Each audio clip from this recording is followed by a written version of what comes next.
right, boys, welcome back to another edition of the Sportsmen. We've got Joey D over there. We've got Mikey V down below. I'm the big ticket. Like, comment, subscribe, guys. Get your questions in. Like, comment, subscribe. Join the movement. Join the show. Guys, there's not a lot to talk about, but I wanted to take this opportunity to maybe move back into football a little bit. I know you two guys, that's probably your bread and butter. It's my favorite thing. Let's just touch on a few things, mainly with our favorite teams. Let's just start there because I can't fathom going back to basketball top of the show. I can't. I'm not going to do it. Yeah. I'm not going to do it. I'm not going to go back there. So why don't we go around the horn here, starting with some of our favorite teams. Obviously, Mike's a big Bears guy. Joe, you're clearly Packers guy, and I'm an Eagles guy. And let's just talk about some of the things that our guys need to have success coming forward here in 2023.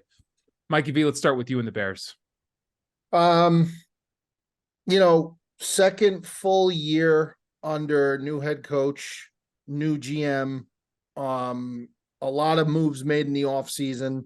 Obviously, number one pick overall flipped for DJ Moore and, more picks from Carolina. First pick in the first round was a right tackle that is, should be a franchise tackle for them. Darnell Wright out of Tennessee should be a franchise guy for them for years to come if things fall the way they should. Offensive line's been revamped. They just need to prove it on the field. I think they're an improved unit. They'll be stronger blocking for Fields. Running backs are very good. They got Deontay Foreman from Carolina. They got Khalil Herbert. Good. Yeah, they're sneaky good. They got the backup from Texas, Bijan Robinson's backup, Roshan Johnson from Texas. He's a stud. The running back room is good. The wide receivers, I don't know about this Chase Claypool, bro. I don't know. And he's actually, I want to save that because he's probably going to be my for our new segment. The what a problem. He's a problem. Yeah, Chase Claypool is a problem. I'll get to that later. But DJ Moore and Darnell Mooney and Cole Kmet had a good year last year. I love Bob Tunyon from the Packers. I loved him when he was with the Packers. I never understood why he wasn't utilized more. Maybe Rodgers made him look better than he was, but I think he's good. He also got hurt for a good stint. He got hurt bad too. Yeah. He had moments where he looked amazing. Defensively, the D-line is still bad. They don't have any standout pass rushers. They're relying all on rookies that they got some really quality rookies, but you can't rely on rookie defensive linemen, interior guys, especially to generate a pass rush. Linebackers are as good as you're going to get in the NFL. Tremaine Edmonds and the other guy that they got from you, Tick, the linebacker from Philly that they got is tremendous. Yeah, he's great. And the secondary will be good. The secondary is good. I mean, they have two legit corners. They have two legit safeties. They have a rotational corner. They have a nickel corner, slot corner. This secondary will be fine. Are they the deepest there? No, they're not. So injuries will hurt them. So the only thing that's going to affect the Bears this year, how far they're going to go. Can they generate a pass rush? Yet to be seen. I doubt they'll be able to unless they make another move before the season starts. Can they protect Fields? I think they'll do a better job. Is Fields going to be able to make progressions, go through reads, and deliver the ball from the pocket more often than not and stop running the ball as much as he did? Because you're never going to last that long in this league doing that. Those are going to be the major questions heading into the year. Fields' development as a pocket passer. What does he look like? Can the line, even though it's been upgraded, protect him? And can they generate a pass rush? I think the floor for them is about 6 wins. That's the floor. I think the ceiling, perfect case scenario, nobody major gets injured. All the cards fall right. It's a 10-win season. That's the ceiling for them. I think they fall somewhere in the middle, 8 or 9 wins. I think that's where they'll end up at the end of the season. Joey D, now it's something I want to let's add to the segment. If that's what his ceiling is, do you agree with that assessment? Obviously, we're not as plugged in, but do you think the ceiling for the Bears is 9 to 10 wins? Yeah, I do. Really? I think the ceiling's way higher than that. I want to get, man. Yeah. I mean, I've heard people say that, Tick. I can't. Their ceiling. They might not hit it, but I think their ceiling. I could see them winning 11 games if all the things fell into place. I haven't seen their schedule. The schedule is not horrible. Okay. The schedule is not horrible. But again, injuries play such a large part, and so, you know, somebody's going to get hurt. It's inevitable. By the It's way, the NFL. in the NFC North, I think an 11-win team could win the division this year. I don't think, by the way, I think the Vikings are going to regress. I don't think that maybe the Lions will be better than they were last year, but I think 11 wins in the NFC North is easily the division winner. So with Bear Down saying that, 10 wins to see that might be enough easily to win the division. Could be. Just don't. The issue with them, I think, is just going to. They're not going to be able to get home on a good quarterback. They're not going to be able to get home, and you see too many teams lose games because of that. They just can't get pressure on the quarterback. And in this league where the quarterback is protected more than any other position in any sport, they're overprotected, number one. Number two, it's a complete passing game now, this league. If you can't get home and get to the quarterback, you're in deep, deep trouble. They're going to have to mix up blitzes with safeties. They're going to have to bring Jaquan Brisker, the second-year guy at Penn State, up into the box, mix stuff in for secondary guys to be blitzing, Tremaine Edmonds to be blitzing, because their D-line ain't going to get it done. I mean, you cannot name their top pass rusher. That's a problem. Nobody, if you're a casual fan, you probably couldn't name their top pass rusher. It's a kid named Trevis Gibson they're relying on out of fucking, I believe he's out of, I want to say he's out of Tulsa. He's a third year or fourth year player out of Tulsa. I mean, that's not good. That's not good when that's your top pass rusher. They really should have gone after a pass rusher in the offseason. But again, this was never going to be the year either, in my opinion. All eyes for Bears fans, I think. Big expectations for next season, 2024. If you guys had gone the last year instead of the Vikings, Zadarius Smith would have been a huge improvement for you guys. Yeah, I mean, anybody of that caliber would be a big improvement. I just don't think, I don't discredit Poles for it. I don't think he wants to spend a bag on a veteran guy who's ready to go to a win now team. I'm not saying the Bears aren't. Yeah, I am saying it. The Bears aren't a win now team. They're not a win now team. You still got a couple more years. They're a win soon team. Yeah, they're a win soon. Next year, 2024 is win now for the Bears, because they're going to have so much money again. They're going to have so much draft capital again, 2 first-round picks next year. They really next year, it's a do or die year next year. This year, I just want to see improvement. Make the playoffs. Try to make the playoffs. I would love to see them make a wild card. I would. I still am not going to say they're going to win the division. I think Detroit is, the favorite, even though Detroit, I think, is getting a little overhyped now. Again, they play Kansas City week 1. That's the first game of the season. It's a touchdown spread. I think it's 6. And I think Kansas City is going to mop the floor with them. I think Kansas City is going to destroy them on national TV. I just think Detroit is just getting too much hype. I do like the coach. I do like the mentality over there. Yeah, I like Campbell. I like the mentality over there. I do. They have like the chip on the shoulder attitude, but I don't think you could really sell that this year. They're the favorite to win the division. They're supposed to be there now. So that's going to be interesting to see how they deal with that, because I can't remember the last time that the Lions were, the team to be expected to win the division now that Rodgers is gone. And I agree, Joe, on the Vikings. I hated everything the Vikings did this offseason. In free agency, their draft was okay, I guess, at best. So yeah, and it comes the Packers, down to the bottom line. The Kirk Cousins is not the guy. I don't think Kirk Cousins, he's a seasonal player. Yeah. The Packers now, you're going to find out very quickly within the first 3 to 5 weeks if Jordan Love has the sauce. I will say I was very down on him early on, just because I thought them picking him and moving up in the draft when they got him, with Rodgers still so clearly capable of being that guy, which he turned out to be MVP that same year that they drafted a friggin' quarterback in the first round.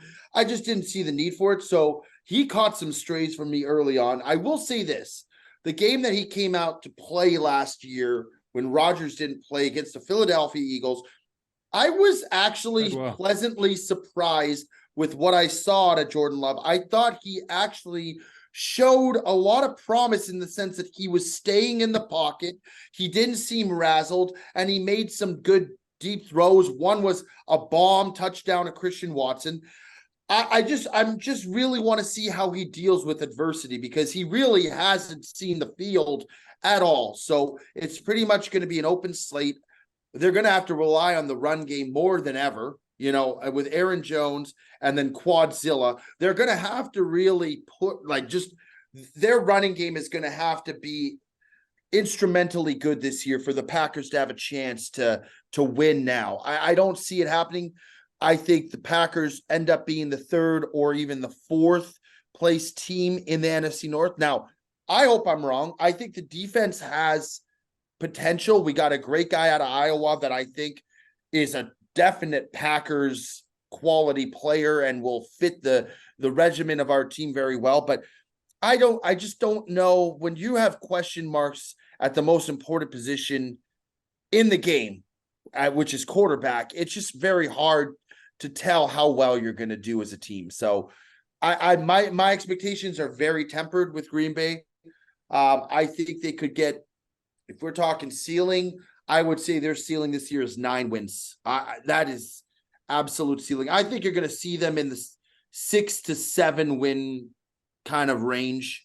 I just don't think that I think it's going to be a rebuilding now with Rodgers leaving, and just, we haven't known anything since Aaron. I mean, Aaron has been a decade player for us. More. You guys haven't known anything. Your age bracket as a Packers fan has not known anything other than Hall of Fame quarterback play your entire life. I knew a Hall of Fame quarterback before him with Brett Favre. That's what I'm saying. I know. I'm not talking about just Rodgers. I'm talking about your age bracket. How old you been? Your age bracket, since you were a kid watching them, you went from Brett Favre to Aaron Rodgers. If Jordan Love ends up panning out and being really good, I'm just going to throw both my hands up and just be like, you know what? What are you going to do? This team, they just don't miss when it comes to quarterbacks. It just is what it is. Like, I have nothing to say if he pans out. Lucas Van Ness, the defensive player you took from Iowa, I liked him a lot. I liked him. I liked him for the Bears. You couldn't draft him as high as they were in the draft. I didn't think he was worth that high of a pick, but I do like him. I mean, I am not going to sit here and pretend I didn't. Do I think maybe he went a little high? Maybe I thought he was a second half of the first round kind of guy, but even still, I do like him. I think he's a high ceiling player. He's a monster, physical monster. So I think he's good. I like the tight end you guys got. Christian Watson, I think, will have a solid year this year. I think he's very capable. Romeo Dobbs, yeah. And now like Jaden Reed, I really like, coming out of Michigan State, was drafted in the second round. I think he's got really good deep down potential, like big play potential. The thing is, I just don't know what we're going to get in terms of what kind of caliber throws. Jordan Love's got a big arm. I know he can make the deep pass. I just don't know his accuracy, and if he's being pressured. The thing with Aaron we saw last year, he used to be so elusive when he was under pressure. He could get out of sacks, and he took more sacks last year than I think he's ever taken. So I don't know how well Jordan Love is going to be in terms of eluding pressure and being able to see downfield and make plays and make downfield throws. So it all starts with him, man. And I just don't know what we're going to get. But the fact that I'm going into the season with tempered expectations means I can only be happy with, hopefully, the output that this team provides me with. Yeah, I mean, Packers fans got to be realistic. Like, you can't expect Jordan Love to come in and do Aaron Rodgers things. You can't expect Jordan Love to come in and do Brett Favre things. What you want to see out of Jordan Love is a kid who knows how to manage the game, even though this is his first full season as the guy in Green Bay. He sat behind Rodgers long enough to know. I would hope, if I was a Packers fan, a couple things: that he could manage the game, that he doesn't turn the ball over a lot, and that he goes out there and he's able to win you a couple games by himself. If he could go out there and close out some fourth quarter drives to win a couple games, I'm not saying he's got to do it every game, maybe 2 or 3 games, just to see that he's got that in him. Like they're down 4 points, he drives down and scores a touchdown. They're down 2 points, he drives down, gets them in field goal range. Those type of things are intangibles, that he holds the team together. There's no dumb penalties. stuff like that. I think that's what you want to see as a Packers fan. That's what you should look for. Don't look for an MVP guy. I mean, you can't be doing I don't that. expect I don't think Patrick people Mahomes. would. I don't expect Patrick No, Mahomes coming out. No. A guy who can lead that team too, and who isn't overwhelmed with the other characters on that team and that offense specifically. A guy who, he reminds me a lot of, and he's by no means as good as this guy, but he reminds me a lot of Jalen Hurts' first couple seasons with the Eagles before he was the guy, and just like kind of had accuracy problems, had a good arm, but he was a good leader and he was a hard worker. And that jury's still out if Jordan Love is that guy, and I hope that he is, and I hope he works really hard and just for the sake of your team. But he sort of has the same style of play. He reminds me a little bit of Jalen Hurts, and if he can be even a half of that, I mean, I think you'd be pretty thrilled. Yeah, the only thing with a guy like Hurts is like being a really big fan of college football. Like a lot of people will tell you that, and to some extent, it's not incorrect that the NFL, obviously, it doesn't always translate. A good college quarterback or a great college quarterback doesn't translate always to the NFL. That's fine. But I will always argue that a quarterback who plays at the most elite level in college, which Jalen Hurts did at Alabama, and then relinquishing his spot to Tua on the biggest stage and being able to do that as a man, and then going to Oklahoma and do what he did at Oklahoma, which is another elite program, a blue chip program in college football. Those type of guys who could operate at that level on the college level, Deshaun Watson, I always just think they're going to be good in the pros because they know how to play against the highest level of competition. They're not playing bums. They're being coached by Lincoln Riley and by Nick Saban. Yeah. I mean, they know what they're doing. And that was kind of my argument with Justin Fields coming out of the draft. Like, I understood the argument of Trevor Lawrence because Trevor Lawrence played for Dabo at Clemson, highest level. You saw what he did. I argued that him and Lawrence were 1A and 1B. Lawrence with a slight edge, maybe if that's what you want to say. But to take flyers on a guy like a Trey Lance or, some of these other guys that come from these, smaller schools that have never played against the most elite defensive players in the country, that's a risky play. It's a risky play. I'd rather, and that's what they did with Trubisky. I mean, Trubisky played in the ACC, the Bears I'm talking about, but they went with him over Deshaun Watson. And I'm not even going to talk about Pat Mahomes because 10 other teams passed on Pat Mahomes too. Yeah. But you can't pass on Deshaun Watson for a guy like Mitch Trubisky who played one season at North Carolina. I don't give a shit what you see in him. I'm sorry. I don't care what you see in him. I want the guy who's been in the dogfights. You saw what Mahomes did against Baker Mayfield, Texas Tech, Oklahoma. That game, it was like 56-52. Like, this guy stood toe-to-toe. Deshaun Watson went to national championships. He went to national championships, I believe, back-to-back years. He won one. So I'd rather go with the blue chip guy, the blue blood guy. But that being said, that's why I get the Jalen Hurts comparison, Tick. But Jalen, to me, if like Jalen struggling a little bit his first, that doesn't worry me as much because I feel like a guy like that, just that won't rattle him. It won't phase him because he's been through so much already at that point in his career. Well, yeah, but also what makes Jalen special too is that his team is great. His team is great. That's very true. That's his very good. His team is fucking awesome. But I've never seen a guy ever, and I don't watch as diligently as you, but I watch a lot of football. I've never seen a guy take the jump that he took a couple of years ago to the jump last year, where he was at, and that is a big testament to. That is a big testament to what he says, because no one ever says his top attribute is his arm, his accuracy, knowing the playbook. It's his quality of a man and how hard he works. That's always been the number one thing, and that's always what will set him apart. So even though I still to this day don't think his ceiling is anywhere near that of a Patrick Mahomes or a Josh Allen, what gets him all the way to his ceiling, which is still a damn good quarterback, is because of the kind of guy that he is and the hard worker he is. He's a gamer. He's a gamer. And he's a winner. Listen, I was one of those people 2 years ago when they played Tampa in the playoffs, and I forget what the line was on that game. I said, I don't care what the line is. I'm taking Tampa by a billion because I just felt like he wasn't ready yet.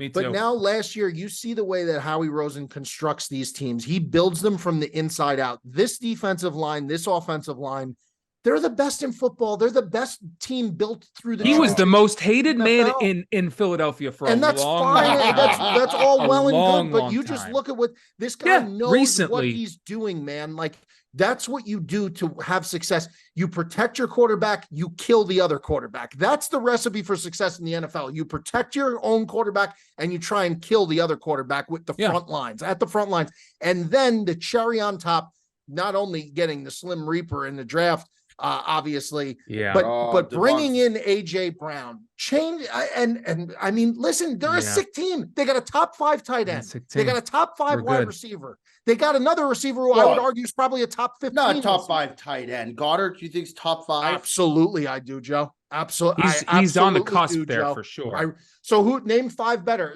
He's Kelsey? a great Kelsey. I would say Kelsey. I would say Mark Andrews. I would put ahead of him. I'd agree. I would put who's the other tight end who was on par with Kelsey this year? Oh my God. Who's the dude from Oakland? Darren Waller, but he gets hurt. Darren Waller. He gets hurt too often. Goddard. I'm telling you right now, Joe, you're struggling already after 2, and so would I. I'm telling you, Dallas Goedert is a top 5 tight end in this league, in my opinion. I think he's a top 5 tight end. I really do. He's a stud. He is a stud. Yep. Well, so anyway, I guess to bring that all the way into my version of what the Eagles would need is it's probably the most talented roster. George Kittle. Yeah, Kittle's above. Of course. Those are the top 3. I think Goddard's 5 or 4. I would say. Would you say that Hawkinson is better than Goddard? No, I wouldn't. Would you not yet? Would you put Freiermuth from the Steelers? No, I wouldn't. I would not. I've seen Goddard's Goddard is as reliable as they come. What the dude from Miami? Man. What's his name? Gesicki? Gesicki's not. I like him. No, I like him more than Pat Freiermuth. But they phased him out though. They phased Gesicki out of that offense. Njoku's another guy with a lot. Njoku's another guy who shows promise, but then he'll drop off and do nothing for 3 weeks. I tell you who I like. I like the tight end Hayden Hurst from Cincinnati. I do. He's a good player. Very good. I don't think he's better than Goddard, but I think he's very good. I like him. But anyway, questions I would have for the Eagles would be, it's probably the most talented roster since I've been watching football, since I've been watching the Eagles and loving them since I was a kid. I mean, maybe they'll have better success in other seasons, but this is certainly winning the Super Bowl a few years ago. But this is the most on paper talented roster we've ever had. It's even more talented than last year. We had an amazing draft. We pick up a guy who gets hurt a lot, but he's a great running back when he's in DeAndre Swift. I mean, and like Mikey said, everything with our offensive line, protect our guy, and we have some of the best D tackles playing right now. I mean, we're incredible. Our defensive line is something we've always been known for, and somehow it gets better and better on paper every fucking year. I mean, you're pairing Jalen Carter now with his buddy from Georgia, the kid who's like the size of a fucking. Oh yeah, what's that kid's name? He's massive. Jordan Davis. Yeah, Jordan Davis. I mean, you talk. He was banged up last year too, wasn't he? You will not. If these guys stay healthy, no one is going to run the ball against Philadelphia. Nobody. No. Nobody's going to run. Now, but they could throw it up top where safeties are a little weak. Reed Blankenship's not the end all be all of the strong safety position.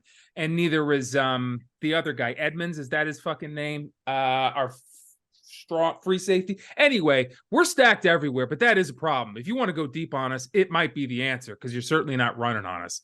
But that leaves the only question that I would have, and it's not a huge question, but it is something I'm a little worried about, is if Nick Sirianni is the guy. I have questions about him, and I had the most questions about him when I saw him sobbing like a child at the national anthem before the Super Bowl game. Don't ever cry before you win the Super Bowl. I don't know. No matter how amazing the national anthem is.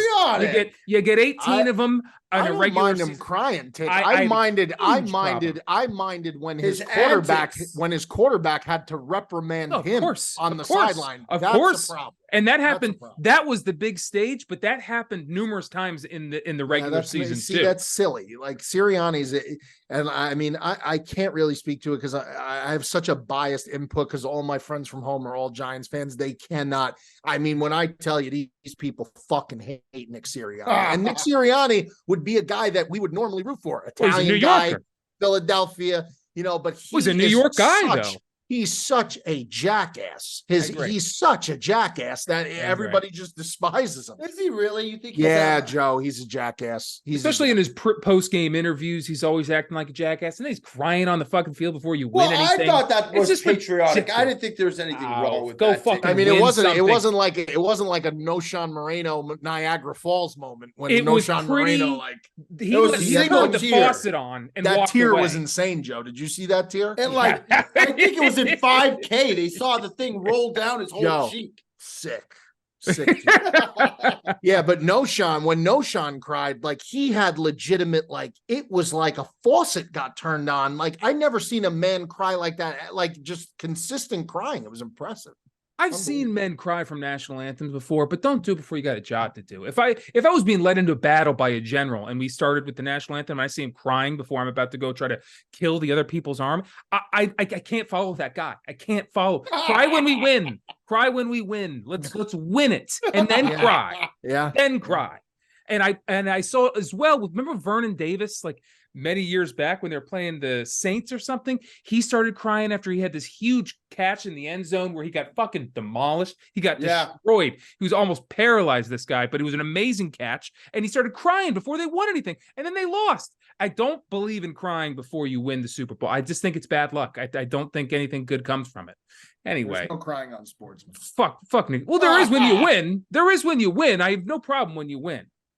Go win the Civil War, and then we'll cry about it. Then we'll have a good long cry about it. Moving on to Shohei Ohtani, I think is something that we haven't talked enough about in the last couple weeks. I keep meaning to get to it, but we haven't touched on him too much. But this is a guy who, Mikey V, I know we touched on it last week, but it seems like these conversations are getting more and more real with him. Would you want him on the Yankees? If not, what's a realistic opportunity for him? I mean, where do you see this whole storyline and narrative? Would I want him? I want him. I want it all, Tick. I want it all. Would you trade Aaron Judge for him? No. No. Pitches, It's asinine to do Pitches. that. They're right back to where they started if they do that. The thing is, can you They got get Judge? Can they have Judge and him on the same team? I mean, Could you imagine that? Here's the problem. Open up the Judge, pocketbook. and listen, Judge. I can't get on Judge for the toe injury because that's really the Dodgers' fault. The way that stadium is built, like it's ancient, it's overrated. No padding on the outfield wall, like that's fucking ridiculous. Now the guy's going to be out. Judge is gone. He's What do you mean? How long is he out for? He's going to be out past the All-Star break. He says he still can't walk without pain. He I tore a thought ligament. it was a 10-day. He tore a ligament in his toe. He just came out and said it like 5 days ago. So the Yankees didn't tell you that because the Yankees are non-transparent scumbags. That's why. I love the New York Yankees, but this is how the Yankees handle business. They don't tell you what happens. Why wouldn't they have said that right out of the gate? Because they're not gonna, because they know that the fans are already restless. The natives are restless because they're not hitting. But Shohei Ohtani, I mean, you're talking about a guy. I mean, he's got, what does he have this year? 28, 26. He's got 26 home runs. He hit another one. 28. Was it 28 now? He's got 28 home runs. Oh, He's batting over 300. He's batting over 300 and he's got 28 home runs. And he's a pitcher. And he's a pitcher and he's a damn good pitcher. The Yankees need to do anything and everything, pay the luxury tax, pay community chest, pay chance, go to jail, go directly to jail, don't collect $200. Do whatever you have to do to get this man to New York. And then we're talking. Well, imagine you add bats. Yeah, and you get another starting pitcher. Get rid of Glaber fucking Torres and his bullshit base running. It's embarrassing. It's the same thing all the time. Get rid of Josh Donaldson, another fucking another joke guy. Every other plays an error. He's just a mess. then we could start talking. I want them to pursue Shohei Ohtani. I don't think the Angels, I don't know. The Angels could trade him. I guess they could trade him. Some team could blow them away for the trade offer. I hope he hits free agency, and I hope the Yankees do everything in their power to be the New York Yankees of old and do it. I know a lot of people are going to hate it. They're going to say, oh, you buy the team. I don't give a fuck. Go out and get the guy, because if your team did it, whoever your team is, you're talking shit on the Yankees. If your team did it, you wouldn't say a fucking word about it. You would not say a word about it. If your team went out and broke the bank and gave this guy $800 Well, we'd never know, because your team's the only one that ever does it. No, You're taking all the fucking business. That's not true. true. Look at the Padres. Normally, look at the Padres. The Red Sox have done it a lot too. What about the Dodgers? Mookie Betts. I mean, come on. And before Ilitch died, the Tigers were doing it left and right in the late 2000, teams 2007, 2008. You started that trend, but yes, teams do it now. Teams do it now. Yeah. Well, I mean, I would think they definitely trade him, but I would think they trade him to the NL. I mean, it seems like the Dodgers are a big contender for him. That's where I would think he would go. If the Dodgers get fucking Ohtani, man, they're becoming the new age Yankees. They are. They are fucking ridiculous now. I agree. I do agree. I thought Juan Soto was going to go to the Dodgers. He ended up going to the Padres. I think I don't know. Who knows? I don't ever know where these guys end up, but the Yankees desperately need hits, and they desperately need somebody other than Garrett Cole on the mound who can deliver. Yeah, I mean, every time I check an update on Carlos Rodon, he's very close now. He's closer than close now. What's happening with Nestor Cortez this year? What is going on with Cortez? Yeah, nasty Nestor. That was fun while it lasted. We had a good time with that. He was an all-star last year. Listen, I love the guy. I can't sit here and tell you I don't. I love the guy. They have a retread Luis Severino who was broken in 2018, let alone 2023. He was broken in the playoffs. He got broken in the playoffs. They have Domingo Germán, who can go out there some nights and he looks spectacular some nights, and then 10 runs. And then you got fucking Clark Schmidt, and this is just the way it is. Carlos Rodon's not there. He was supposed to be there. Frankie Montas, another guy that they. Well, he is close, Mikey V. He is close. He's close. He's closer than very he was. Close. Frankie Montas, another guy last year they pick up that is a disappointment. So the Yankees have missed more often than not. Cashman's never on the hot seat for anything. He's got the golden ticket through the family. But we're talking about Shohei Ohtani. I would love to see it. I mean, man, oh man, what fucking kind of revenue they would bring into when you trot out Shohei Ohtani on the mound, and then you got Aaron Judge and him back to back in a lineup with Giancarlo Stanton, who a lot of people want to say what they want to say about him, but he'll still be there. So if you're talking to me, you got Ohtani and Judge. Imagine he went to the Mets. Stanton.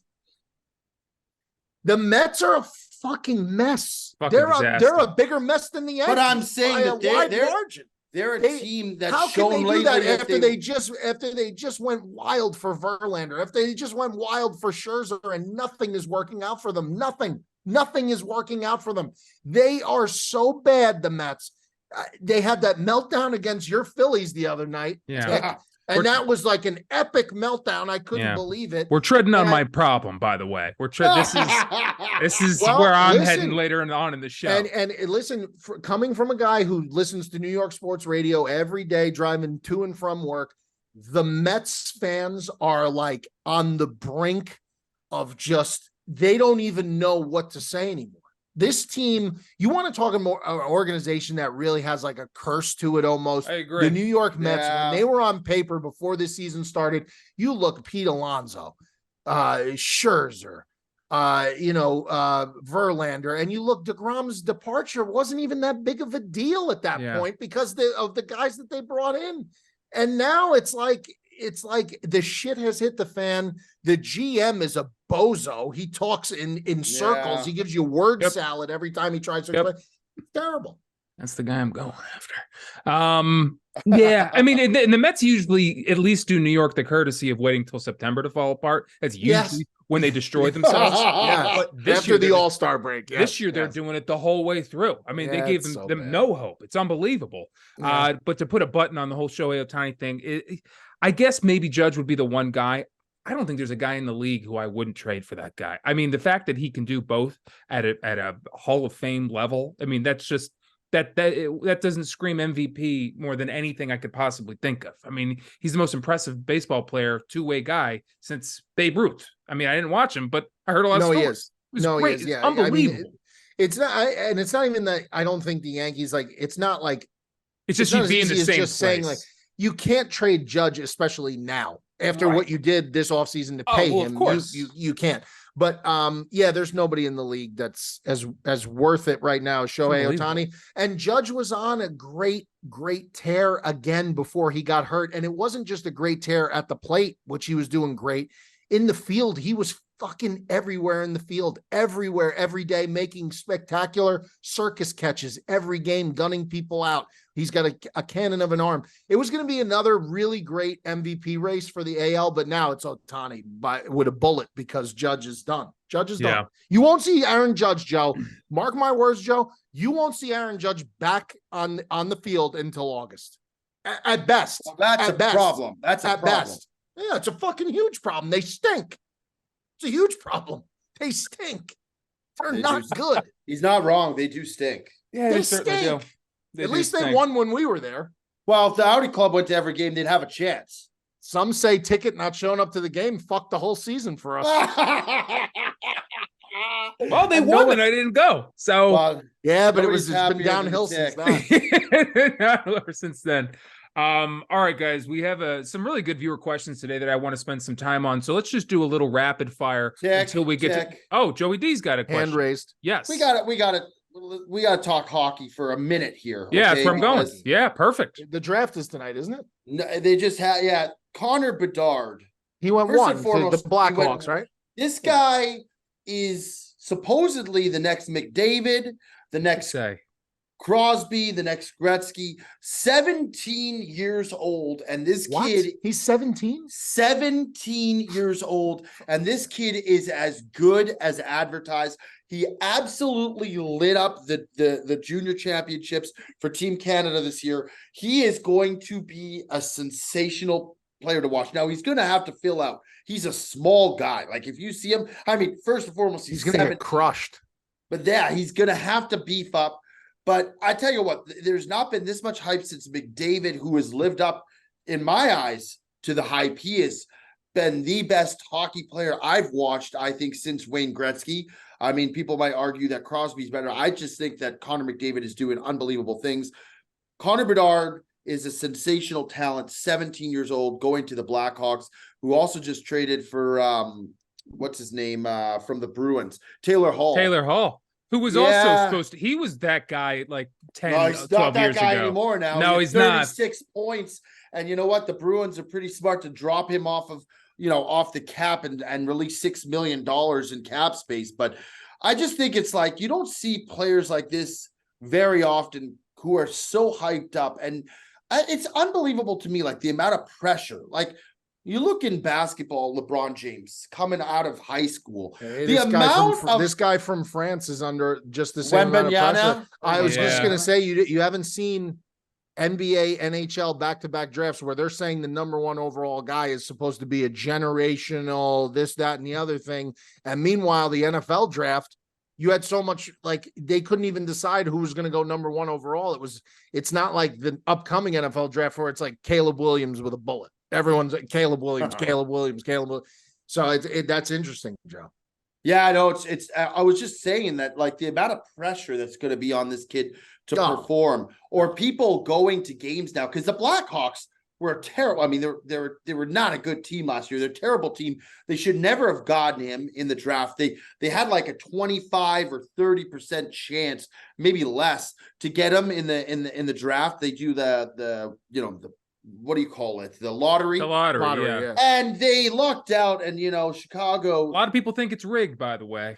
You think it's rigged? Well, Chicago's one of those teams in sports that hockey's better when Chicago's better. When Chicago's good. Same with Detroit.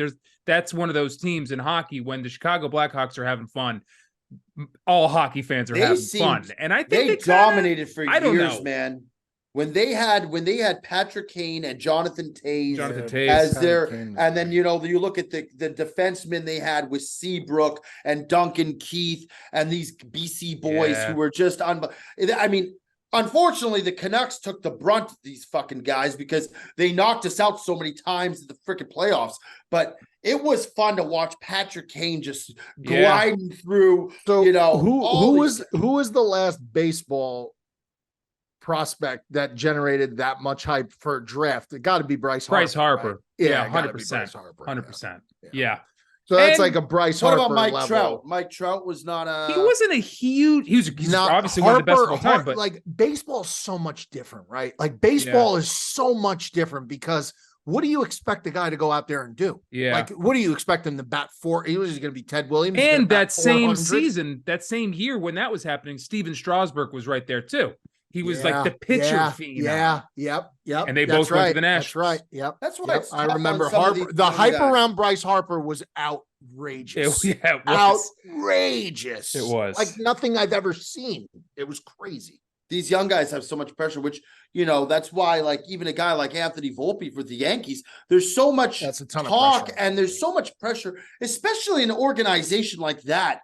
Like the expectations that these people have of a young kid entering the league for the first time is almost Yeah, like, you want the guy to be Derek Jeter. I mean, that's not realistic. well, he might end up in the future. He's not right now, that's for sure. But He's it's just turned it's it around. tough. He's had a decent little run now. But I'm saying I'm giving him some slack because it's tough. Like this Bedard, man, this guy is going to face a ton of pressure, and we'll see what he's worth. But I tell you what, I would pay the entrance fee to get into a hockey game to watch this kid play because I tell you what, it's not going to matter because nobody's going to beat the Las Vegas Knights probably again next year.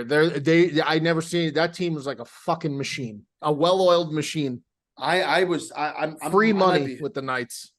They're such great guys too. I was talking to Mark Stone. He's a friend of the program. Watches the Brilliantly Dumb Show, by the way, Mikey V. Oh, wow. Yeah, he GM. He said, these guys, because he's a BC, like he understands Canadian. He's a Canadian boy, so he goes, they don't understand you, but these guys are they were put together, and I agree. They looked in the playoffs like a team possessed. They just re-signed Barbashev, who they got in trade deadline, who was a massive acquisition in terms of like his output for them in the playoffs. And this Aiden Hill goalie, it didn't look like he was supposed to be their guy, and he really fucking came into his own. So I don't know. It's going to be exciting. I wanted to just briefly touch on hockey though, because we didn't even talk about the Knights. Playoff hockey was great. Playoff hockey was great. You It's so made much better than the tons of NBA. money on him So much too, better Mikey. than the NBA. The It's over so much on better. those I'm nights, so man. sick of the fucking. I'm so glad, Ticket, you skipped the fucking NBA thing because Done with it. it stinks. Stinks. I It agree. stinks. It stinks. Joe loves it, but it stinks. Joe, I'm going to give you hockey now. You got a playoff hockey guy in me now. I love that. I love that. But There you go. I cannot. Mikey, I bet cannot. you if you start watching hockey throughout the season, your percentage of bets that A lot you of for the fun. only subs, you might make a fortune next year because you were on fire. The hockey is, but it's something about playoff hockey. It's just a little different. Yeah. Well, These it guys, is. these guys are these guys are psychos. I'll tell you these what's a ton of they'll fun, die though. on the ice. It's sick. It's true. There's more intensity and brutality in one line shift, and they're usually out there on average between 60 to 90 and seconds. I mean, they're sometimes flying. 2 minutes. They're There's more flying. intensity in that than an entire half of basketball. winning the Stanley These Cup. guys are In the running around like they NBA, don't give a shit in the NBA. 100%. NHL, 100%. These guys are flying around the ice ready to kill themselves for a regular Yeah, season it's game. awesome. Mark Stone It's messaged awesome. me. He said winning the Stanley Cup was second-handedly the most incredible experience, aside from having his daughter. And he said it wasn't far off that he's ever witnessed. These guys, some of them will never win it again. It's like they put their blood, sweat, tears, everything they have to go into winning that Stanley Cup. It's What do you pretty think? wild. What do you think they do to that cup when they take it home at night? Oh, they have fun with it, man. I've heard They do some- a lot of Did you wild see Ovechkin? Ovechkin had in like a pool in like a city street. He was like in a fucking Yeah. in like a waiting pool or something. He's a with fucking it. he's a wild boy. That He kid. is a By the wild way, do you wild know boy. I saw a thing on, I think it was Zaire Golf or one of the Colorado Golf blog on Instagram. It showcased Alex Ovechkin's first ever golf round that he ever played. Don't He tell got me he a played hole in one Fuck on his him. first Now I hate him. ever Now I hate him. round of golf. Yeah, now And I he hate goes, him. he goes, I hit the ball, it went into the cup. And they said, did you buy drinks for everyone? He goes, no, we play in 2 days, so I have to wait. I can't have all the guys drunk. I'm playing Monday. It's going to be really horrific. Really horrific. That's fine though. Well, but hole 18 last time you went out. I mean, you finished strong. Just Hole pick up where 18 you was left off. great. Pick Hole up where you 18. left off. I have a new thing. I watched a new YouTube video, so that don't help me. Don't go down that rabbit hole, man. That's a rabbit No, hole. I've been there, dude. I'm gonna just clear my mind of everything, and I'm just. But the gonna thing swing. with the YouTube swing away, videos- Merrill. That's the best way to go. Swing Correct. away. The YouTube videos fuck you up because they give you 15 tips. You're trying to remember all 15 tips on that very next round of golf, and you just pick one thing to do better. I would have 15 different things going on, and I'd miss it. I would become out worse than I was the day before. Well, and the lessons, no knock on my instructor. I mean, he's a good guy. He knows what he's doing for sure. I've seen the guy play. But I mean, like, he's telling me these things, and I'm just like, man, oh man, like it's just like I'm trying to remember. It's almost overwhelming. It is overwhelming. They got to give you one new thing to work on it for 2 weeks, get it ingrained, take 1,000 swings so it becomes a part of your habitual swing, then give you the next thing to work on. Yeah. That's the way to do it. But if I could get 1,000 swings in 2 weeks, it would be a miracle of Christ. Yeah. Well, that's how these kids get better. I mean, we got jobs and shit. We can't get better, but that is the way to do it if you have the time. And I tell you who's got the time. Joey D's got the time. Oh, sure does. Sure does. Sure does. Wanted to take I'm talking to a coach. I'm talking to a coach. Are you really? Yeah, Coach Dan. I actually had sent him in some videos. He wanted some videos of me swinging like dead on and like from the back to like a pitching wedge, 8-iron and driver. And he's going to break down the swing and start sending me some exercises to do to help with some stuff. So that's good though, Joe. That's good though, man. I you should be so doing. I think we should be recording it for Bob to sport. I mean, I think it should be recorded. Well, you know now what they're doing, and I got a phone call from Perez, is Callaway is getting me set up with their new wedges, and they're getting a guy to give me. I saw those new wedges. They're nice. They're getting a guy to give me instructional help. Hey, Joe, do me a favor, would you? Tell Callaway to send a few balls over my way if they can afford it. I can get you some golf. All the balls are going to Bob. They don't have any left. Balls this way. Why? What the fuck does he need the ball? By the way, you know Callaway's Instagram. No, I mean, because he's losing them. They've been body bagging me. Did you see that, Mikey? Yeah. I don't want to dive too much into currently dumb territory, but they bodied you, man. They did a thing of like the golf ball maker with like 1,000 golf balls. Yeah. And they put like tag one friend who's going to lose all these in a round. Yeah. And then they put at Joey.coldcuts. Now, you see, Joe, if I was involved, all the heat would be off of you because I would be the one getting tagged. No, I don't think you would because you're a brand new golfer. Oh, I would, Joe. You're a brand new golfer. I just bought, and this is embarrassing, right? Because you know you're a bad golfer when you're a bad golfer when you purchase the yellow balls. Because you're purchasing. I don't know about that. Yeah, because you're doing that because you don't want to lose the ball. You don't want to lose. Well, number one, I don't give a fuck if I lose them, but I just want to be able to locate them because they're never on the fairway ever. Like maybe like a couple holes, maybe I'll hit the fairway 4 times out of 18. That would be fucking ideal if I could do that. And that's what's very frustrating. Have you ever tried aiming like really far left or right, whichever way you're going? Oh, yeah. You just go polar oppo and hope for the best. Yeah, that don't work.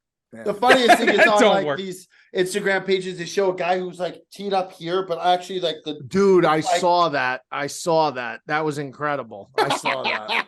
I saw Phil Mickelson hit a backward shot out of a bunker, like up on a hill. I guess it went behind him, and he hit it behind him and like rolled it right to the pin. And I'm just sitting there and I'm like, you know what, man, like, fuck you too. You know? But let's just jump right into this Who's a Problem segment, guys. Let's jump into this new segment that's all the rage, dog. Yeah, I mean, I started touching on it before. Chase Claypool's a problem for the Bears, man. Like, listen, I am not one to say, well, no, I mean, I guess I am one to say. I said it, I sold it on the Brilliantly Dumb show, the fanny packs over the chest look. I think it's outrageous, but whatever, neither here nor there.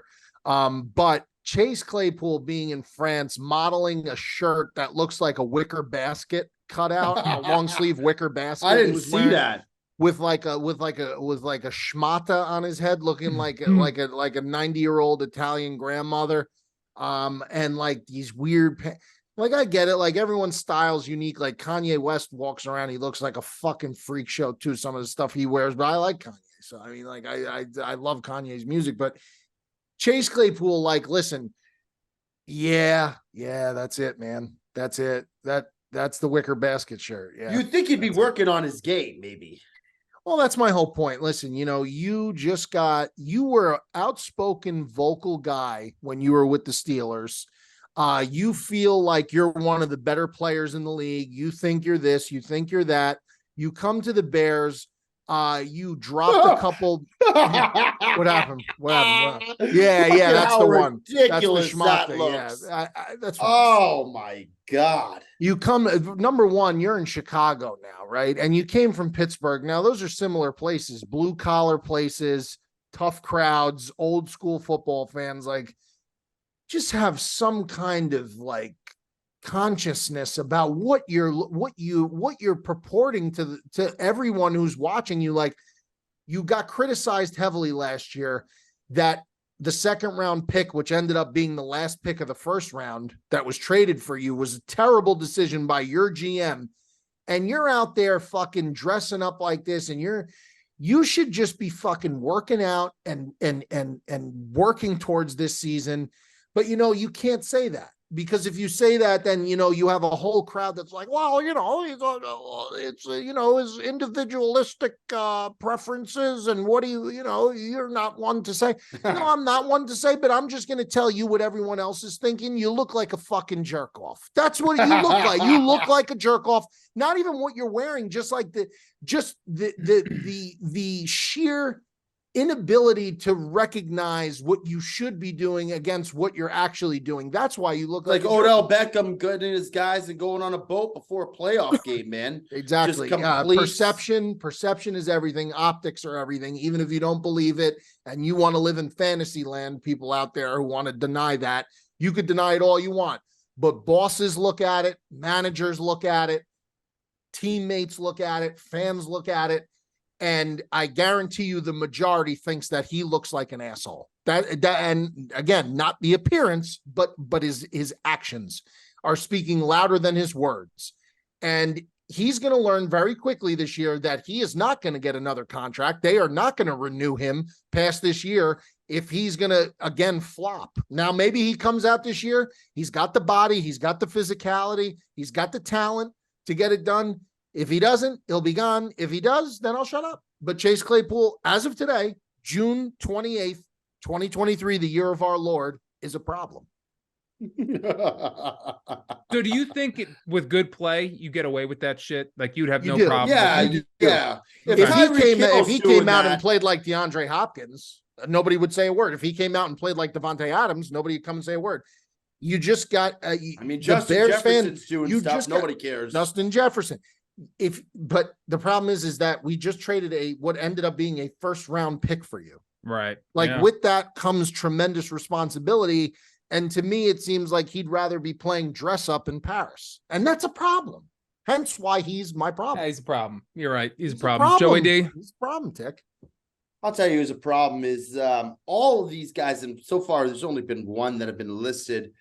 These NFL guys betting on sports. So Isaiah Rodgers on football and on their own games. Yeah. So we saw it with Calvin Ridley the year before this past. He missed the whole season, which is ridiculous. By the way, it was ridiculous. Fair enough. Ridiculous. He was made to be like the poster boy for what happens. Yes. Yeah. They made an example out of him. God made an example. But that being said, there is no reason, if you're in the NFL and you're seeing what just happened to this guy, who, by the way, is a very capable receiver, very talented, missed the whole year. Why in God's name would you bet on your own games, let alone any games in the NFL? You're making millions and millions of dollars. How much are you putting on a bet that it is going to be life altering for you, that you're willing to risk an entire season. Yeah, but Joe, I agree with everything you're saying, Joe, except for the unit amounts, because you're a gambler. You're not wagering to make life. I understand, wins. but Mikey V, it's just they like to bet. They like to bet. I knew that someone found out I was placing a wager, Yes. that I could lose a year with Bob Does Sports. Yeah, I wouldn't make I wouldn't even bet on who fucking comes down first. Joey D wouldn't even flip he wouldn't even flip a coin or play rock, paper, scissors with you. I wouldn't. If he asked because it wouldn't be a value. There's no reason to be like, all right, Joe, what restaurant you want to go to? Odds or evens? Be like, no, I'm out. I can't do that. I can't do that. I'm sorry. I wouldn't play credit card roulette either. Here's the hypocritical thing about it all, though. I agree with the take. The hypocritical thing is that the NFL just has some balls to be putting up partnership posters with DraftKings, FanDuel, and then you're going to come down and make Calvin Ridley look like Jack the Ripper because he bet on a football. I agree with that, but Mikey V, it's hypocritical. Once they make an example out of one guy as another player, that's the stupidity that I agree with, Joe. You have to know what you're putting yourself into. Even though it's not right, those are the rules, and these guys, these guys don't want to play by the rules. He's going to miss the entirety of the season. By the way, there's a bunch of other guys. They haven't even announced who they are on yet. The Colts, right? There's a bunch of guys on the Lions. I don't know if it's Isaiah Rodgers is the only one that they've announced, cornerback for the Colts. But apparently there's several other players who have done this, and they're going to miss the whole season probably and forfeit millions of dollars. That's the next thing I need is the next breaking headline. Justin Fields bet on his under passing yards for 5 games last year. Yeah, I was going to say, now if it's Chase Claypool. Oh, man. I wish it was. I wish it was. I'm so sick of this guy, man. I really am. And I was an advocate for him. And you know what's ridiculous, though? I mean, I get that it's illegal. And Mikey, your point's probably an even bigger one. But if I don't understand, but it's not illegal. It's just against the NFL rules, right? But you're right though. To have some fucking balls to then have DraftKings, it'd be the fucking face. By the way, God bless DraftKings. But God bless. But yes, nothing against DraftKings. It's not DraftKings' fault. It's the NFL. That's unbelievable. I think the reason why they're so harsh on it is because they want to avoid players betting on their own team. Of course. They don't want to Pete Rose. They don't want point shaving, God what should be legal? And it'd be tough to follow it all if they did make it legal. You should be allowed, just like Pete Rose did, you should be allowed to bet on yourself to win. That's just the way I feel. You should be able to bet on yourself to win. Why not? Yeah, I know. If they could monitor that and like, let's say Calvin Ridley wants to bet the Jaguars money line every game this year. He can't alter that. Like, no, because I guess they could say, well, no, because then he could have a friend on the other team that they're willing to lie down and he's going to split the money with him. Like, could you imagine that? That's a good point. That's a good point. It's It just in that's theory, why they're so tough on it. I mean, I get it. Yeah, I get it too. It's just Do I first think of all, imagine how many of these guys are doing it through other people? Correct. Like, imagine how many of these players just have like their buddies. They call one of their boys and say, "Listen, put this bet in for me. Here's the money," or what? Like, there must be so much of that going on. You don't even know about it. It would make your head spin probably if you actually found out how many players are doing that. Yeah, I mean, but at least you're being smart about it. I agree. At least they're trying. Wise man once said, if you ain't cheating, you ain't trying. Yeah, if you're gonna cheat, try to do it right. Try to do it well. Don't be a good cheater. Don't create a FanDuel account, That's with your name. That'll be the episode title, I bet. I'd make a side bet. You ain't cheating, you ain't trying. You ain't cheating, you ain't trying. I gotta say, guys, we touched on it with the Mets. The GM, Billy Epler, this guy's a fucking problem. This guy's a big fucking problem. And if we had another segment called Who's a Clown, that would be Steve Cohen and Francisco Lindor, because that's a couple clowns right there. Whoa! I am so sick and tired of hearing star shortstop Francisco Lindor when he's been piss poor ever since he got a contract 3 years ago. Yeah. I mean, it's the same thing with Chase Claypool, like up and rising star Chase Claypool. It's like when these guys had one great game or two great games, or in Francisco Lindor's case, like he had a great year, but when you haven't been good for the last 3 years, we got to drop the all-star from you. We got to drop the star from you. It's unbelievable, but he's not, he's just a clown. He's not the problem. This Billy Epler, man. I mean, Steve Cohen has given him a blank check to go out there and deliver. Yes, of course, a World Series, but get us to the playoffs, get us a winning record, get us to 500 with what we've been able to do for you. They got Max Scherzer. We know what happened there. They got Justin Verlander. They got Pete Alonso, like you said, and Francisco Lindor, who comes with a big purse himself. Well, and them losing Diaz was that was like, to Mikey's point, it's almost like they're jinxed. When you lose the best closer in baseball, I forgot all about that. But you still, with Diaz in a World Baseball Classic, that's horrible. Celebrating a victory. You tell me this team isn't jinxed? I agree. That's a jinx, and that sucks for them, and it could definitely impact their hopes to win a World Series. But they're 7 games under 500. You're telling me Max Scherzer, Justin Verlander can't get you there? This Billy Epler, and to Mikey V's point, what he said earlier, which is what I was going to get into too, is this guy he's not accountable for anything. No, his press conference the other day was so bad. They asked him like, well, what's basically, they just flat out, what's the problem?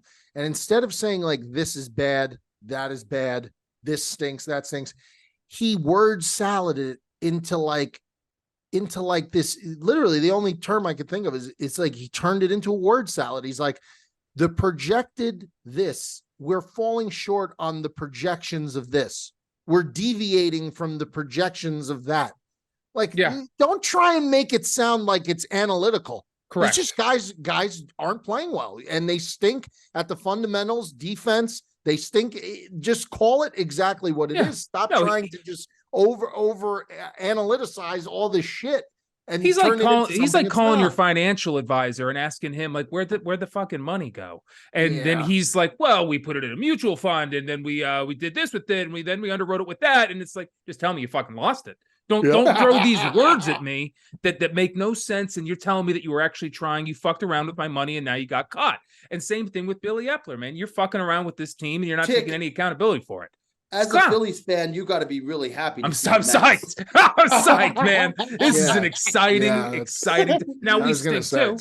By the way, I tell you what, if we see one more Frank the Tank meltdown, this guy's going to have a heart attack on scene. I tell you what, man. Tough. Like, I really like Frank. You do? But I get like, I do. Because but I get uncomfortable sometimes watching him. I think that he's exploited. For lack of a better term, I think he's exploited.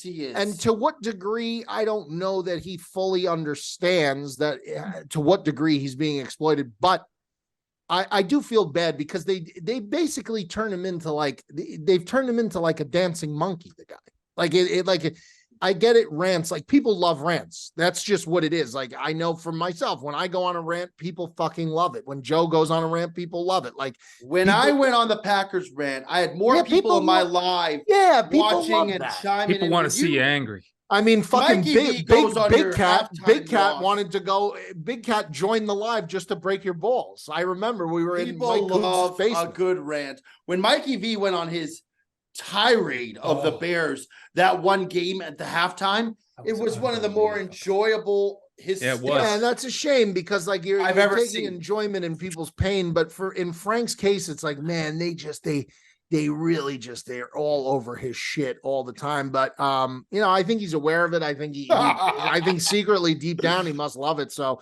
but I feel bad for him because the Mets are just an absolute train wreck. Have you ever seen Frank the Tank's website, by the way?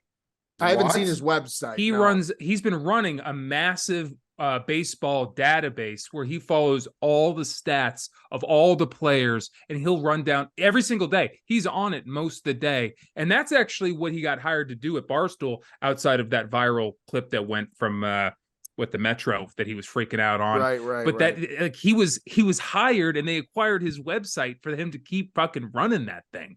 Yeah, that's incredible. He's like one of those beautiful minds. Like, yes, we all get why he's funny and he's crazy. He goes in these rants, but like when he puts pen to paper, he's got a beautiful baseball mind. Yeah. Who's got that much time to keep stat on every fucking baseball player? That is sick. Frank the Tank. Frank the Tank, dog. We're moving on. I am moving on. All right, guys, we got some viewer questions here. We got 3. We'll zip through them. We got Steven here first. He wants to know, what are the boys' thoughts on America's team, the Cowboys? Mikey V, I'm sure you got a lot of thoughts. Why don't you kick us off here? I think that Dak Prescott has to be more than what he has been. I think getting rid of Ezekiel Elliott was a smart move. But they should have done going to be okay. I think Pollard will be okay. They're going to extend CeeDee Lamb. Apparently, they're going to pay him like $25 to $30 million a year. That's the report that came out today. Again, though, Dallas should have made the decision on Ezekiel Elliott and still had Amari Cooper on this roster. Then you'd really be cooking with gas. But Dallas is a good team again, but it's going to depend on if you talk to Cowboys fans I know are not Dak supporters. They're not believers in Dak Prescott for the most part. A couple I know are, but majority are not. And I think that's what it's going to boil down to again for Dallas is Dak Prescott going to be able to carry them and win games for them? Because in the NFL, at the end of the day, you see that the quarterback has to go out sometimes and just win you a game by himself. It's a team sport. It's the ultimate team game, no question. But there's spots in every game where a quarterback has to go out there and win a couple close games that if he didn't, they otherwise would have lost. Dak's got to do that on a consistent basis this year.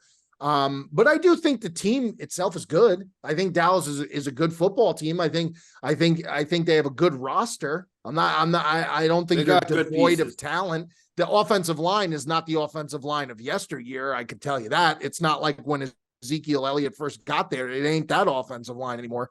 But it's still good enough. And I think the team's decent enough. I think the defense, listen, they got arguably the best defender in football on the defense, Micah Parsons. They're going to be fine. I think they'll be fine. But again, are they going to be, a Super Bowl team? Dak Prescott. Is Dak Prescott going to be able to do that? Needs to make the jump right that we saw Tickets Guy make the jump this year. When he, and by the way, Dak Prescott was it 2017, 2018? He was winning games. He was playing at an MVP level before Cowboys crushed his ankle. And since then he's never shown that he can make that jump. If he does, they are a contender, but I don't see it happen. If you go year after year after year, it's the same question and you can't answer the bell. Nothing tells me that it's going to change. It's going to be the same thing. Here's the problem for Dallas. Really, what it boils down to is the tickets team. That's the main problem is the Eagles. And then the Giants are going to be a better team. The Giants are going to be a better team. I would expect them to be a much better team because I think even with Daniel Jones. Yeah, because I look at how he looked last year because of this coach, and it comes down to this coach. I think that Daboll is one of the best coaches in the league already. I really do. I remember I wanted him badly. Yeah. I could have predicted how well he was going to do. I just think that he's a quarterback whisperer type of coach. He could make it work with guys. He knows how to make it work. Daniel Jones, highest career percentage passing the football last season, and he was throwing the ball. You couldn't even name me 2 Giants receivers if you tried. You couldn't, because they had one of the worst offensive skill position cores in the entire league. That's been improved. That Slayton got Darren Waller. Darius Slayton's all right. Yeah, Slayton's all right. They got Darren Waller. Saquon, whatever's going to happen with Saquon, hopefully he plays. Jalen Hyatt from Tennessee. Now, I don't know really if Jalen Hyatt's going to have a big impact from what I'm reading and understand, but the Giants defense is good. Giants offensive line is good. Giants will be contenders. Dallas is in a tough division. Commanders, they're whatever they are, but the biggest problem for Dallas is going to be the Eagles and the Giants. That's going to be a problem for them. That's going to be a very well fought division this year. Three teams are really good.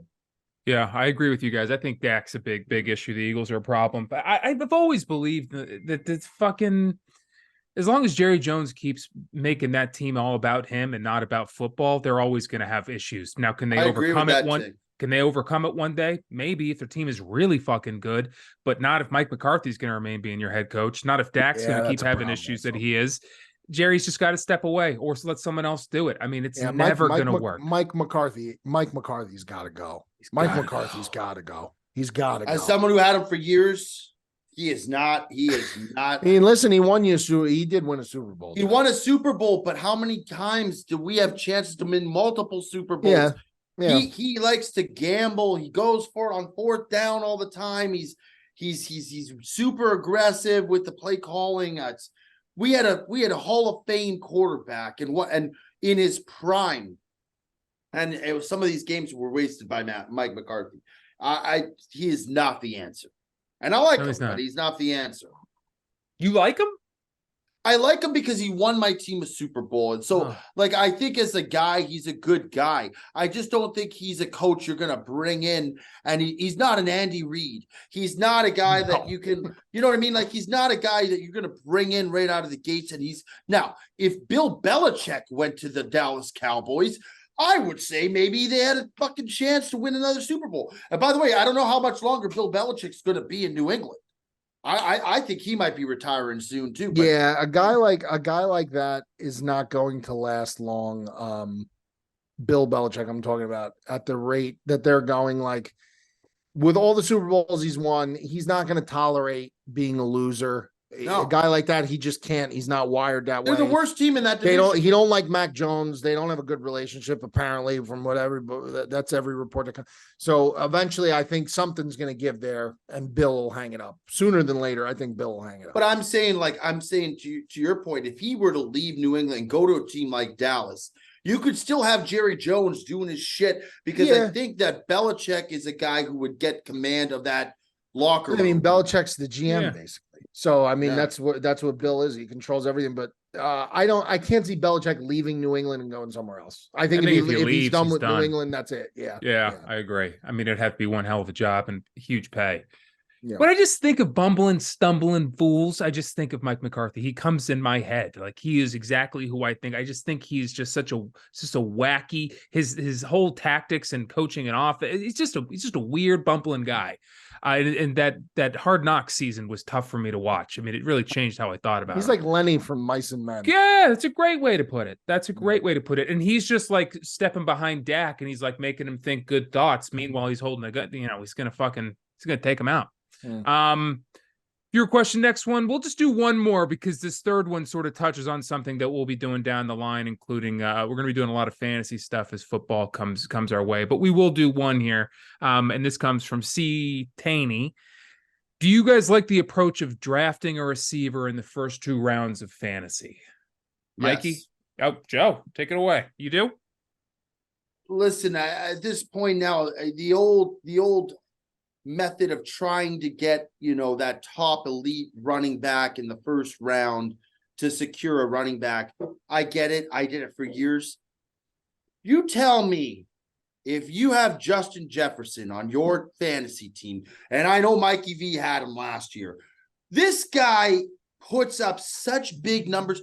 The NFL has become a wide receiver league, and there's so many good ones.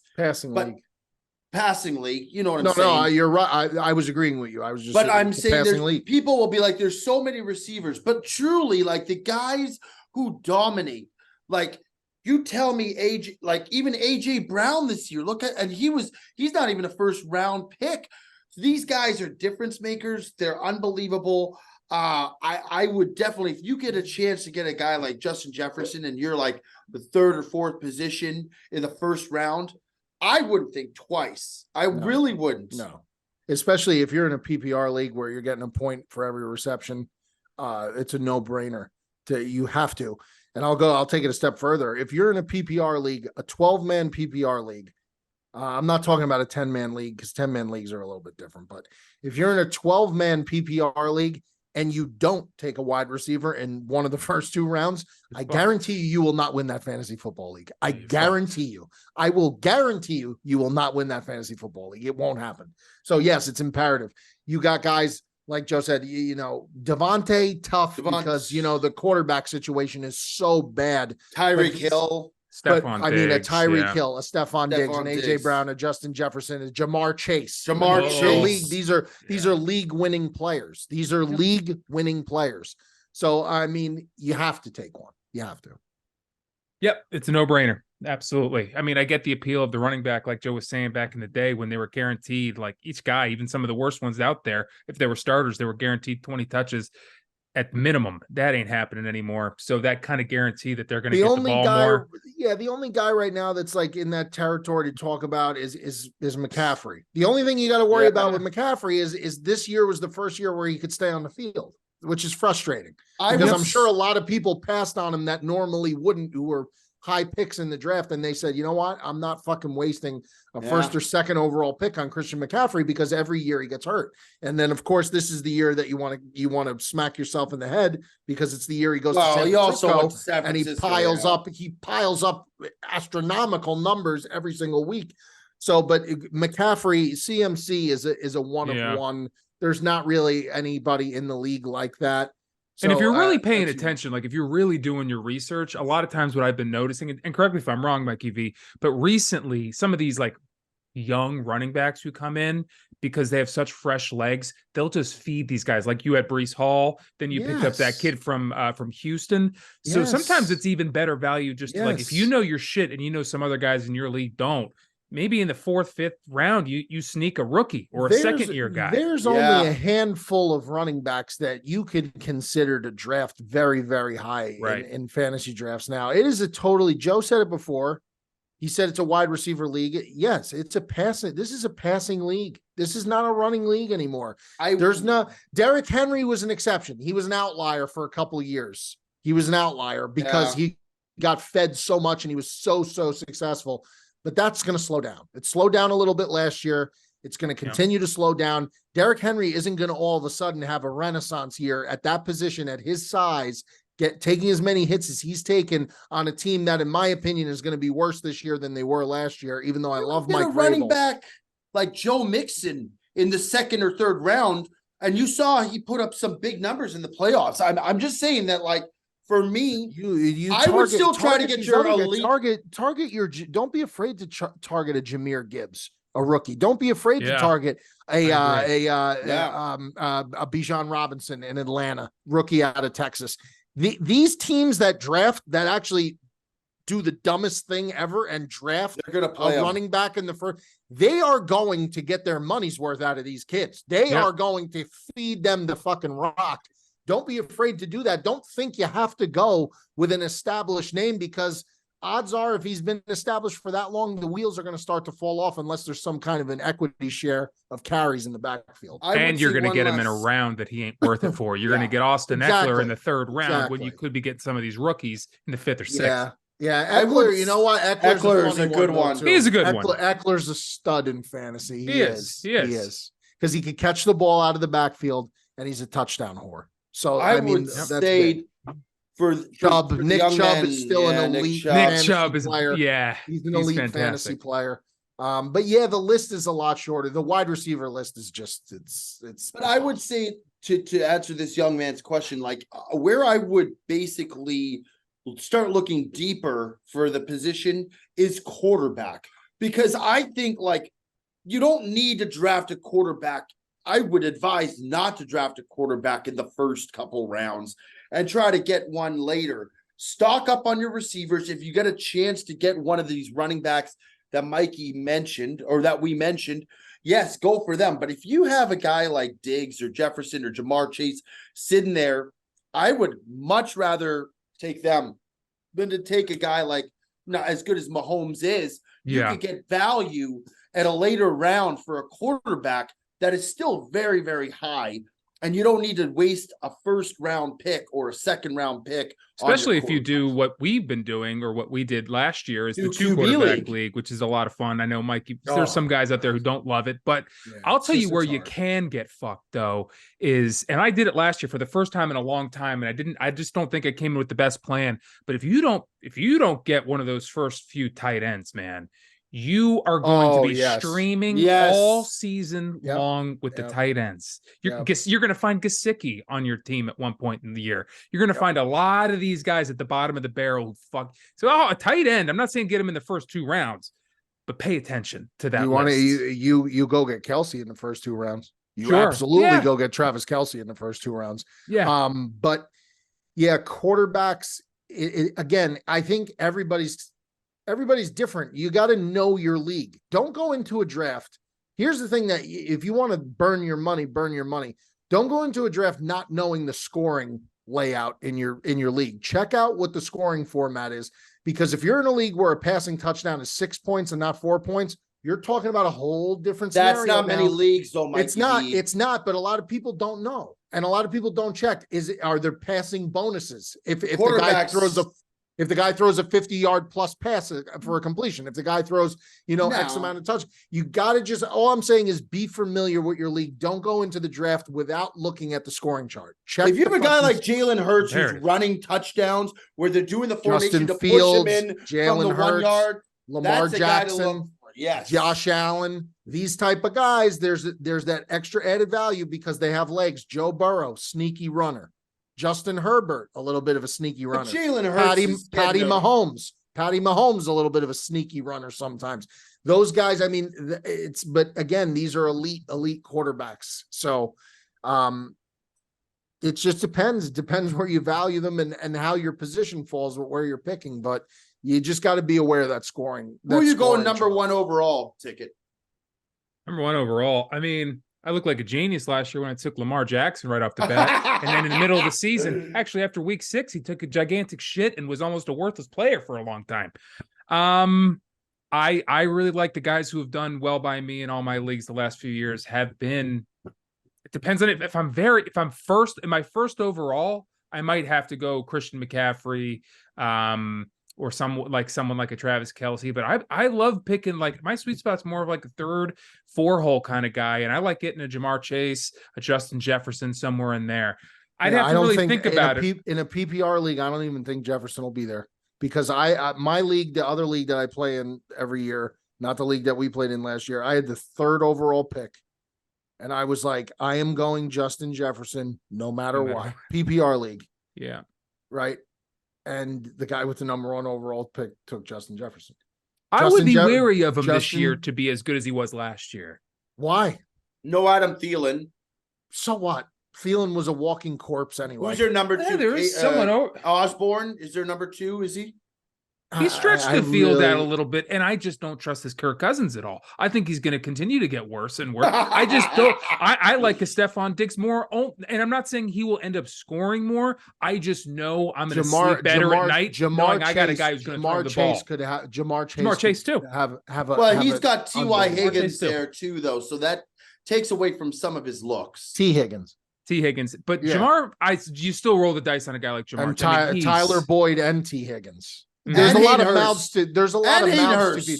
I know, but I know there's a lot of mouths to feed in that offense. But and Mixon, when Joe Cool needs the play, he's going to go to Jamar Chase. And Jamar Chase, but you think about that, Joe, and all those other players that you named, they're all great, a lot of mouths to feed, but at the same time, that means the defense can't just overcommit to Jamar Chase either, because these other guys aren't. Yeah. Tyler Boyd is not a bum. He's a legit T. Higgins. Some argue T. Higgins is a number 1 wide receiver. I think he is. He's stuck with Jamar Chase. But that's the Adam Thielen argument too, is that why Justin Jefferson might not. He was not a walking corpse. Thielen wasn't. Yeah, but Thielen wasn't. Last year he tapered off a lot.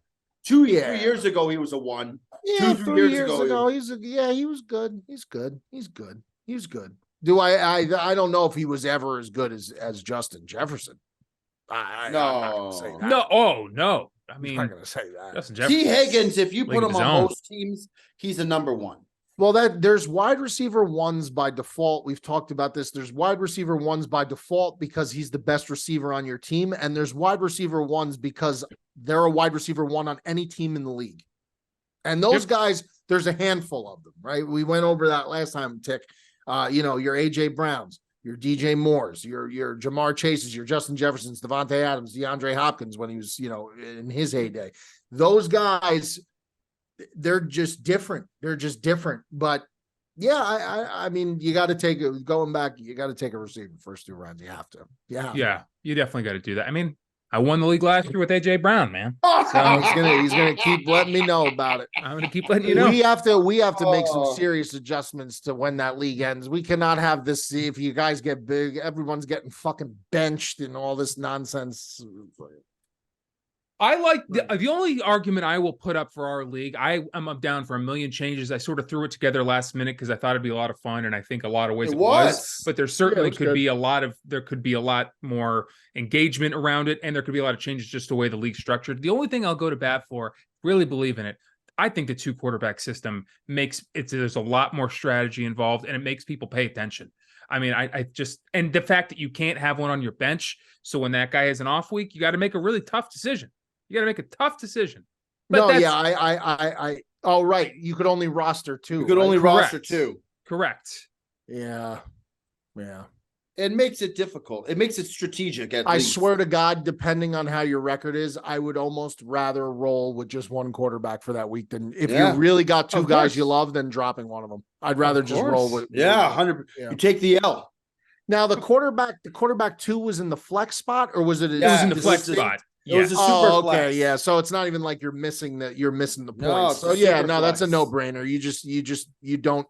Oh, Mikey, sometimes you see these guys get desperate, man, and they'll drop like a top 10, like an 8 guy or a 10 guy. Don't be desperate. Pick it up to Deshaun Watson. There was some desperation there last year. I tell you what, the Dickie Gas hostility in the group chat for the fantasy football was just everyone gets a taste of that, man, and it's like people are legitimately shocked by it, and it's just like I've been dealing with this for so many years that I thought in that league I actually fired back at him a good amount of times. You fired back quite often, but that's good though. Yeah, that's good. I wasn't gonna let him roll over. Someone else run the. No, he will. League. He will. If he smells weakness, he will railroad you.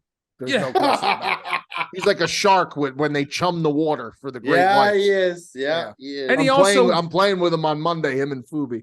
Yeah, he also forgot his receipts half the times too. So if you're going to come for a return, bring your receipts. Wow. Calling out the gas man. The gas man himself. I think that's how we have to end the sports. That's how we end this one, boys. This is a long one. This is a long one. I think we're all pretty tired. Mikey V looks awfully tired over there. I'm He's showering ready for bed. And going right to bed. Yeah, let's get this guy to bed. Get this man some food. No food. Let's get you home. No food. Like, comment, subscribe to fire into questions for Mr. Anderson. I will say I love the fantasy questions, but we'll be doing a lot more this come August. So sometimes you might fire one in and we won't read it. But if there's something fun like the receiver thing, first 2 rounds, that's a lot of fun. But when it comes to our top 5 guys who we like next year, we'll probably save that closer to end of July, early August, and really fire it in through August. So. But yeah, like, comment, subscribe to the YouTube, to the Instagram, fire those questions into Mr. Anderson. And that's been another edition of The Sportsman. That's Joey D. That's Mikey V down there. I'm the Big Ticket. And we will see you folks next week.